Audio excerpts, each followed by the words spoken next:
The education secretary is banning political views or teachers from having political views in schools and teaching kids about it. So the context is a school in Nottingham. Oh, yes. Educated kids, encouraged kids to put out their views on what they thought of Partygate. And they showed them a newsbeat clip, that essentially demonstrated everything that happened and asked them to write like a piece on it.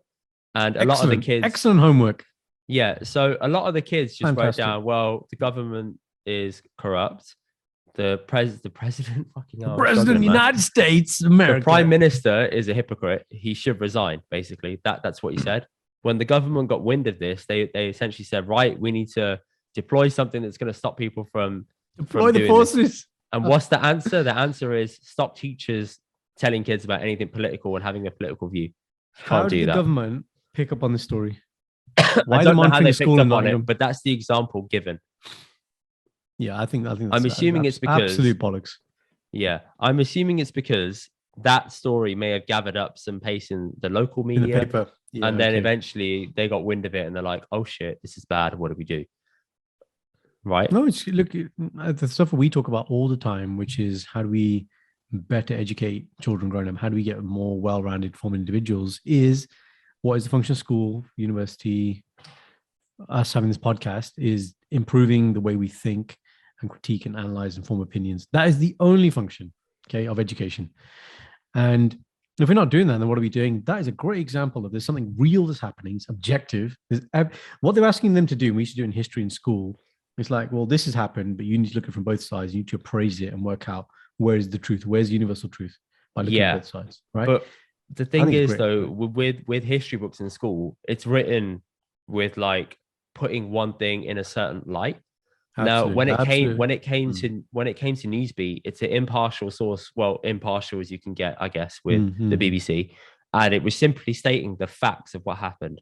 The fact was the government had a gathering. The fact was it was. It's not saying it's wrong. It wasn't saying it was right or wrong. It was just telling people this is what happened.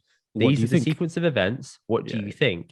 And they then made their own views on it based on the information given to them. That's how it should be. Right. But the government is essentially trying to knock this out now and saying, no, you can't do that. So the education secretary has put out some guidelines to tell people how to stop doing this. I think the issue that they really honed in on was you're manipulating primary school kids into talking about stuff like this. It's real world context. But this is what I'm thinking. No, I don't know about the decision. Yeah, I don't know about the level at which you would do that. Okay, I didn't know as a primary school. My thinking would have been more, this is something kind of towards thinking secondary school, but I think it was year 5 or year 6 where they showed them a clip and they said, "What do you think of it?" And then they showed us. You know what? I've got no problem with doing that because you're challenging kids to think about real life scenarios. If it's leading to meaningful discussion and debate, right? This is what it should lead to. If you're getting a mini little, House of Parliament happening in the school where you got two sides and they're arguing the case, I think that's fantastic, man. I think that's how cool, man. I'm like, I'm all for that. Kids. Absolutely. That's what we should be doing in our houses. We do it in our houses, but we get a bit heated, and this is a problem because we love each other so much, and we can't accept that you're right and I'm wrong. No, you can't. We get everything right. Whereas, do it.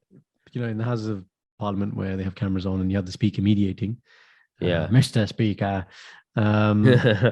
Funny side story. The old right honourable gentleman. Yes. Mr. Burkrow. Your favourite guy, John Burko.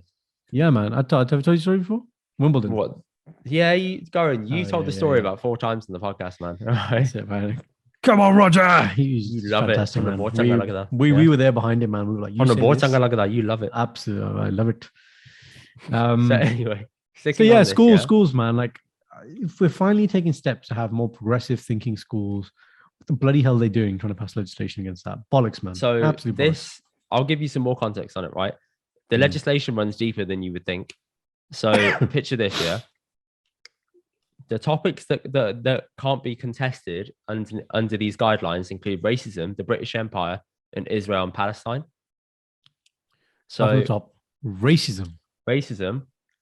You can't talk about racism? You can't talk about it. And I'll dive into that in a second. Give me a few minutes. Yeah, I'll give you an example. All right. Racism, you can't dive into it too much. The British Empire, you can't dive into it too much about the flaws of it. Israel and Palestine, you can't really talk about it in too much depth. Now, This is what got me, yeah? In primary school, you're supposed to only teach kids about historical figures. And this is quoted from a news article on LBC, yeah? Historical figures with contested legacies should be taught for what they are most renowned for and simply provide factual information to younger children that are unable to understand complex debates. So essentially, only tell kids what the British Empire did well. Highlights. Yeah, high level. Right, cool. So only tell them that. Then when you get to secondary school, you must provide both sides of an argument when discussing a contested political issue. Cool. How do you give a balanced approach to racism? You can't. It's unjustifiable. By its very nature. By its very nature, yes. So to hang on to the topic of racism, in school, you're allowed to teach kids racism is wrong, but you can't give them examples of what racism is. Because they're saying that that's a subjective. Well, one person. No, essentially, they're saying they've addressed it, but they've not addressed it. So you're saying racism's wrong. A kid says to you, "What's racism?" And you just say, "I can't tell you, but racism is wrong." So they're like, "Okay, how do I know in my world and heart of hearts what I'm saying is right or wrong or can be interpreted to be racist?" For example, can I say the N word to my black friend? Can I say the P word to my brown mate? Like all these things, yeah? That's what you have to talk about properly. Now, this is what's happened, yeah? The government's put out this 35-page guideline on how to interpret it, and they put it on the the Gov website. And what it is, the guidance says, when teaching pupils about racism, teachers should be clear that racism has no place in our society and help pupils understand the facts about this and the law. However, when helping them understand the facts about this, they may not teach any children anything about racism except that it is unacceptable. They're not allowed to explain how racism came to be, what purpose it serves, or how it has been used to further future interests. That's dark. That's really dark. You're not. There's so many issues with that. There's so many issues with that statement to unpick. It has no value. The statement of saying to somebody, "Don't be racist," has no value unless they understand what it is. I mean, that's just everyone knows. Especially if it's kids, because kids are malleable. So they might have learned bad behavior at home from their parents without knowing it's bad. They come to school and they exhibit it and they're told that's racist. They're like, how is it racist? And you can't explain it to them. Sometimes you have to explain it to kids. I get that. Adults, different story. They should know the ball game by now, right? But kids with learned behavior, you should be able to teach them this is wrong. You can't say this, right? This is wrong, and this is why it's wrong. It's the why, isn't it? Unless they have the why, no understanding. Or examples of the why. I know the examples can be dark, but you have to teach it. Yeah, and even if they're concerned about recent examples of racism, maybe like police brutality in the UK, then outlaw that. But there are plenty of historic ones that don't pertain to the British Empire, whatever. Like if that's their big concern about how we look as a society, there are still plenty of examples. That to say there should be no examples, then just don't tell them. Then don't tell them, man. There's no point telling them. Exactly, it's silly. The other bits are there are views that go beyond the basic shared principle that racism is unacceptable, which is a view that schools should reinforce. So it's like, what? And they're essentially saying this comes under pushing a political viewpoint. So they've put this whole political issue thing and they've lumped in loads of shit underneath it and said, yeah, you can't talk about anything. So what they're trying to do is essentially scare teachers in school from discussing anything meaningful again or touching on the topic in depth ever again. And that's bad, man. No words, man. No words. And this is legislation that you've had to look into to read. That is not common knowledge. And people in their busy, social media lives, where it's not like the most engaging thing. It's not like Ukraine, which we haven't touched on. Maybe we'll do it next week or the week after. You'll miss that. You'll miss that, man. And these are the little especially things. If it's kids as well. Like kids aren't gonna listen to they're not going to listen to the standard opinion that's given to them nowadays. They're going to jump on social media and they're going to find out in a different way. They're going to see all these, they're going to see the real dark sides of the world a lot easier compared to how we saw it as kids. Yeah. And maybe, the first time they're exposed to that, they're doing it without context, which again, furthers to their lack of understanding of a situation, right? Which is where the responsibility lies in the school in the parents to be like, okay, you're seeing this shit now. To understand the shit, let's unpack it. That is what needs to be done, man. How else can they become well-balanced individuals that actually understand? The world is so gray. Yeah. But if you're not even attempting to try and get into that gray with kids and giving blanket statements have no value, just keep them at home, man. Like, and we've said to you as well, we've said on this podcast, the way to fix racism is education. But it doesn't exist. It doesn't exist, does it? According to that YouTube comment. It doesn't. And you can't. So hang on. So, okay. Our idea of teaching people about racism is to educate them. We're now told you can't educate people about racism. How does this make any fucking sense? But then there are some people that believe racism doesn't exist. Remember that YouTube comment? I remember. I'll never forget that. Remember that he's like, it's no problem.